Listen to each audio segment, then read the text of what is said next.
theeconomictimes.com. This is the morning brief from the Economic Times.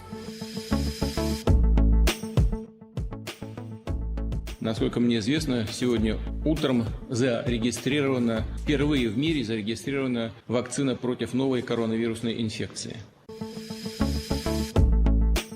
No, you're not listening to the wrong podcast. That was President Vladimir Putin of Russia announcing on 11th August that the country has approved a vaccine for COVID-19 after 2 months of human trials.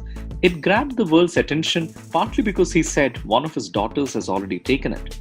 She was part of the clinical trials for the vaccine now called Sputnik V, one of about 10 vaccines deemed to be in third phase of clinical trials around the world. Dr. Reddy's Laboratories, the Indian pharma company, has signed a production agreement with Russia's Sovereign Wealth Fund.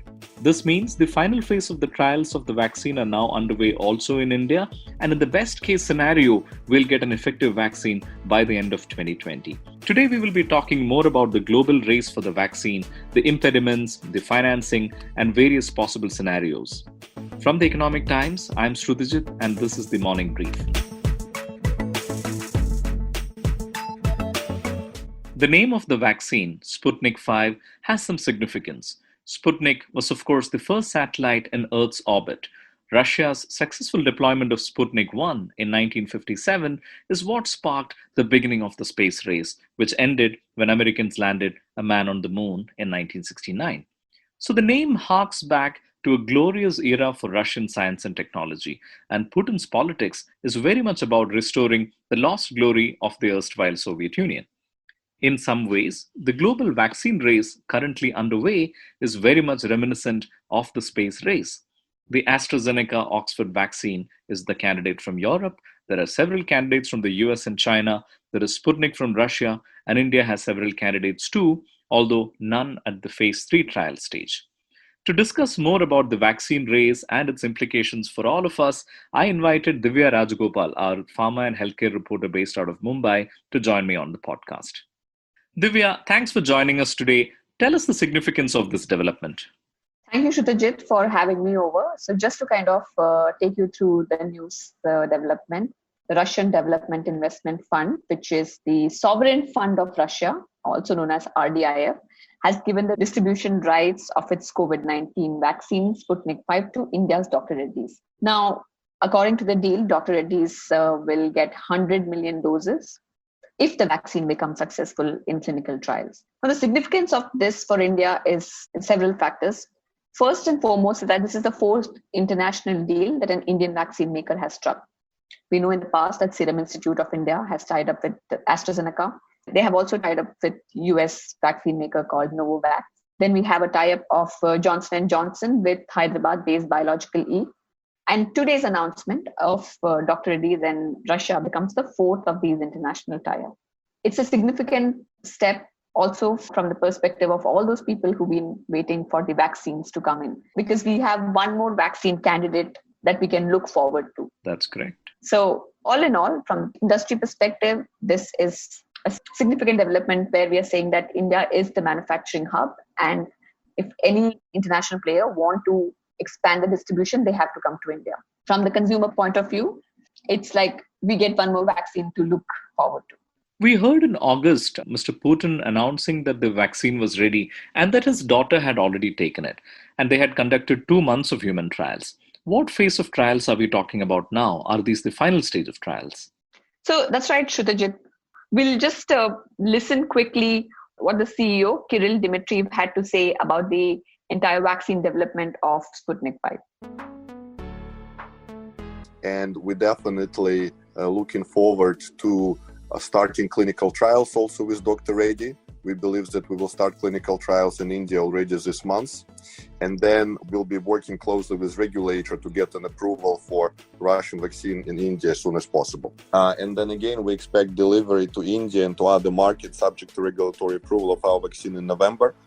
And we believe it's particularly important to get vaccination going before the winter season in most of the world, because winter season, is obviously high risk season. So we are rushing to get vaccine going and believe that we can supply to key markets in November, December. So as you heard from Kirill Dmitriev, CEO of RDIF, it looks like Russia is on its way to officially launch the vaccine by October. And what they tell us is the vaccine might come to India if all the approvals are in place and if the clinical trial goes well by end of this year. So in November, we will see the data coming out from India. This is what the CEO is telling us, that by November, we might see the data coming out from India about the safety and efficacy of the vaccine. So interesting days ahead. We are also expecting the data that might come from AstraZeneca and Serum Institute, who are running their trial in India. That is also expected to by end of this year. So lots of promises around. We don't know how much of these promises will actually be met. Tell us a little bit more about the process of trials. When Mr. Putin says his daughter has received the vaccine, does that mean she was part of the trials? So what happened in Russia in August was part of a trial. So all the stories that we heard about Putin's daughter taking a vaccine was also part of a trial. So it was a clinical trial that was done, and it was phase 1 and phase 2 clinical trial, which was conducted. Now, the usual timeline for any vaccine is 5 to 10 years. We usually have an animal study where we look at whether this vaccine is safe, and animals are used to kind of determine that. And it's also, they look at how much is the efficacy of these vaccines. Basically, does it work or not? Right. Now, after those stages are sort of crossed, you go on to the human trial, which is a phase 1, phase 2, where you take very limited number of people for the trial and you look at, is it safe? Because that is the paramount need for any good vaccine, because vaccine is administered on healthy population, unlike a drug, which is given to sick people. So that's what is looked in phase 1 trial, where you say it's safe or not. Phase 2 is when you look at efficacy. Any vaccine, a good vaccine, should be able to generate antibody response and cellular response. Antibody response is basically human body's shield to fight against any pathogen that kind of enters the body. T cell response is the memory cell. Your system should be able to remember if it identifies a pathogen that, you know what, I have seen this pathogen before and I know how to fight it. And what we know from the data that's been published by the Russian scientists is that the phase 1, phase 2 trial shows that the vaccine was able to generate both antibody and cellular response. So we have to now look at phase 3 trial, where this will be conducted on thousands of population, and we'll see the data that how effective it actually is. And these trials are now underway in India as well? So what we understand is that Dr. Reddy's will be starting off trial this month. This is pretty fast. I mean, if they are saying that they're going to start off the trial this month, and what we understand is that they're already in talks with regulators to kick off the trial. So this phase 3 trial should be starting off in India this month. And what about the phase 3 trials for the other vaccine candidates like the AstraZeneca vaccine? Right.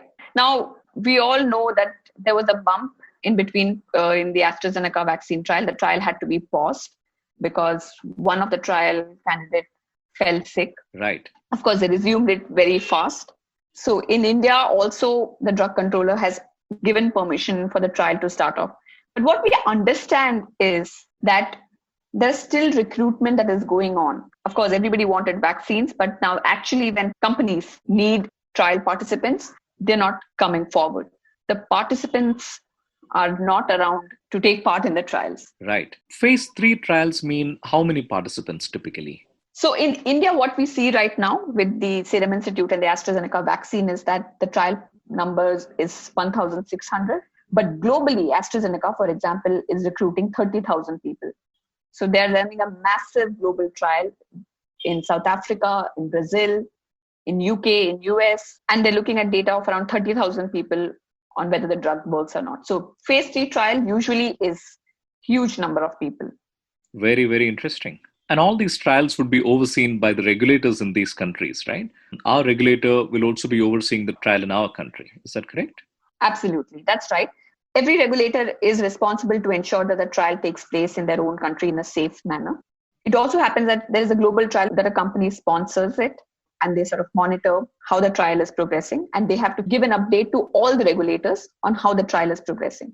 So let's say, for example, if I'm a company and conducting a vaccine trial in South Africa and something goes wrong in South Africa, I have to update regulators in Brazil, in UK, in US, because they're part of my global trial, on what went wrong. So the UK and Indian regulators have allowed resumption of the AstraZeneca trials, but not the US regulator. Is that correct? That's right. I was very intrigued by the reports that said that the vaccine would be ready by November. How realistic is this estimate? Right. So it's interesting when we asked this to the CEO of RDIF, that first he said, of course, the vaccine will be available in November. But what we understand now is that November is when they will be submitting the data. And the realistic timeline for the vaccine to come in is end of this year. It still is quite ambitious. I mean, if you ask me, this is my personal opinion, of course. This is quite an ambitious target to have because everybody's throwing around and putting a timeline. So let's see how this goes. Divya, take us through the financial stakes involved here. We saw reports about how if the Serum Institute's bets go wrong, it could be ruinous circumstances for them financially. Here we have a situation where developers and drug companies have invested fairly large sums of money.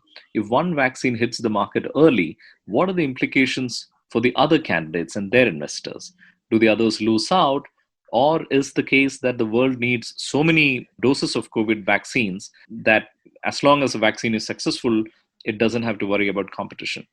Right. So this is a very interesting question. When people talk about the financial risk the companies are putting in, we all forget one thing is that COVID vaccines are heavily sponsored by governments across the world. That's correct. The United States alone has invested close to $10 billion in all these 6-7 companies who are developing the vaccine. This is a big commitment that the NIH has made where they have assured milestone payments, which means that when companies move from one step to the other, they will get certain sum. So companies have received anywhere between $500 million to $1 billion. And because the US is funding, they have also ensured that they will get the first doses first. What I feel is that the financial risk for companies is still not as big as they take when they are developing some other commercial products from their own pipeline. This is, of course, they're coming forward to develop something. It is commendable. And something which has happened in the last 10 months, that's a big win for science. We're talking about the pandemic that we all came to know in Jan, and we are here in September, and we're already talking about having a vaccine. This is unheard of. This has never happened before. But when it comes to finance, I think what we need to ask question as consumers is that what is going to be the cost? Even though I know Economic Times is a financial newspaper and we look at how much companies are going to benefit from this, the real question here is that the companies are covered up. They have got the money to research. Now the question is that how affordable they're going to make to all those people because they have taken public money. I mean, you can say, of course, they're taking the United States money or somebody else's money, but it's a public money on which these vaccines are coming up. Do we have any guidance on what the final price of any of these vaccines might be? So Serum Institute has said that it will price its vaccines at $3. And we don't know if we will require 1 doses or 2 doses because there are talks of having 2 doses to have a longer protection. Divya, the picture that is emerging from everything, the many insightful comments that you've made today, is one of an incredible global race involving governments, charities, foundations, drug regulators, hospitals, drug companies, and tens of thousands of volunteers who are also assuming significant risk in participating in the vaccine trials. All of this in response to a pandemic that hit us unexpectedly. And we've seen that what would normally take, say, 5 to 10 years, we are trying to crunch this into a very, very short period of time. It's an incredible race going on, isn't it, with all these different actors? Absolutely. I think even though we're living in a tragic time, I think most scientists would agree here with this reporter who's covering the pandemic is that this has been an incredible moment of science for science and for scientists who are working around. And this should become like a benchmark. This should not end here, where we take COVID as an example to work together for several other infectious diseases which kills thousands of people across the world. But what we're seeing right now is an incredible, of course, there is this whole race for getting the vaccine out before everybody else, and countries are sort of competing with each other on who will get the vaccine out first. But on the research side, on the science side, you see companies collaborating together. This has never happened before. And I think we should cheer for science. Despite the gloomy times that we are in, this is a great moment for science. And what about the safety concerns around this vaccine? It's natural to worry that if you're crunching the timeline, the normal development timeline of 5 or 10 years to a few months, am I really taking a safe vaccine? What if there are side effects down the line? Is that a valid concern scientifically, or people don't need to worry? No, absolutely. Safety remains one of the biggest concern because we all think that vaccine is going to be magic bullet to get us out of this current situation. It's not. Usually it's treatments that saves people's life. Here we are going the other way around. This is a crucial time, September, because it's been almost 6-7 months since companies have rushed through their data, rushed through their trial. Now is the time when we will see some solid data coming out on which vaccine works and which do not. So, of course, safety concern is one of the biggest issues for regulators. And that's why you see they also do not want to take chance in terms of very, rashly approving vaccines. You see some of the countries, for example, did give emergency approval. We might see that emergency approval is something, it's like an ethical framework where during a pandemic situation or during an emergency situation, you give an approval to a drug or to a vaccine. And you hope that the companies keep reporting safety profile of how the vaccine or the drug has been taken into the population where it's been given. And how many candidates are in the final stage of testing? Oh, now the recent data from WHO says there are 9 candidates that are in phase 3 trials. Out of these 9 candidates, we have almost 4 of them that are from China who are in phase 3, pre-advanced stage. And the rest is from Europe, US. So official data, because as I said, there's so many vaccine candidates now, but if you want to look at the phase 3, just the phase 3 ones, we can say around 10 of them. So let's say in December, we have excellent data from 1 or 2 trials. Run us through what happens after that. What would the production timeline look like? Sure. So many of the companies that we have been talking to have told us that they are doing at-risk manufacturing, which means they are getting the doses ready. Either ways, even if the vaccine succeeds, does not succeed, they are getting the production running. So let's assume that if the data comes out and it's a great data, we will have some shots ready. The question is, who gets these shots? What we understand is that there is going to be a priority listing. The essential workers or the healthcare workers will be the first one to get them. And that itself is after we sort out which country gets it, right? First, we'll have to sort what country gets it, and then who in these countries would the priority groups be?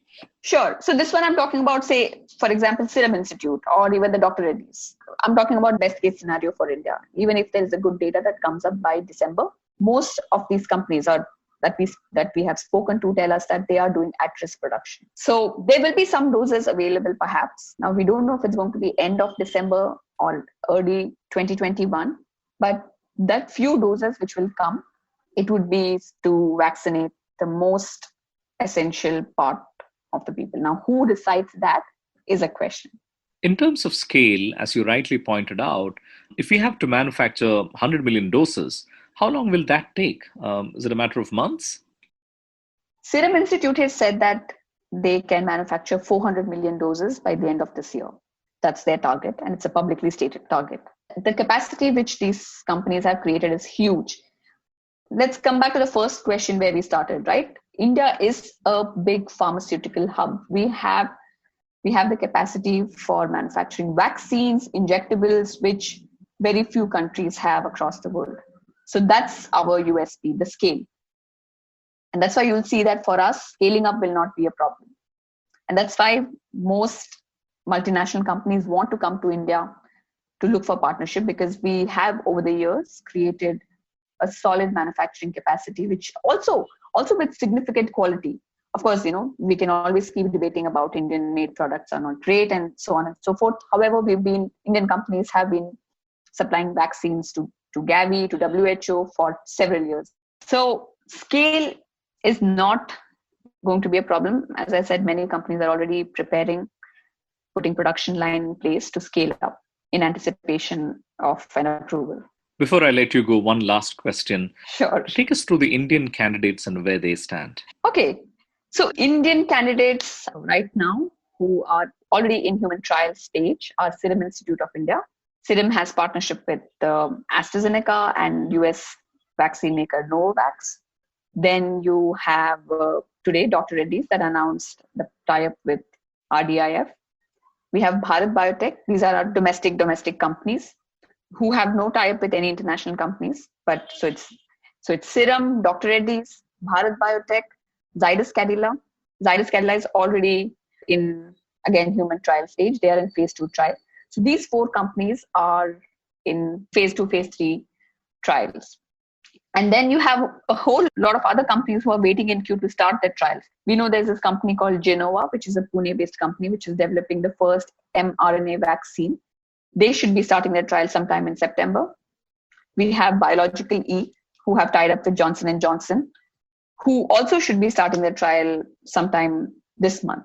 So if you put together roughly, we have 10 candidates, our own Indian candidates, that should get to trial by the end of this year. That was Divya Rajagopal, ET's pharma and healthcare reporter, who has been covering COVID-19 tirelessly since January. She told us today that if all goes well, the Russian vaccine could be available as early as the end of 2020. She said a successful vaccine might not be quite the panacea we are hoping it could be. And she talked about what an incredible moment for science and global cooperation this race for a vaccine has been. That's it from us today. Hope you enjoyed listening. Write to us with questions and feedback on themorningbrief@timesgroup.com. You can listen to new episodes of The Morning Brief on Tuesday, Thursday, and Friday every week. This is Shrudijit from The Economic Times. I hope you have a nice day ahead.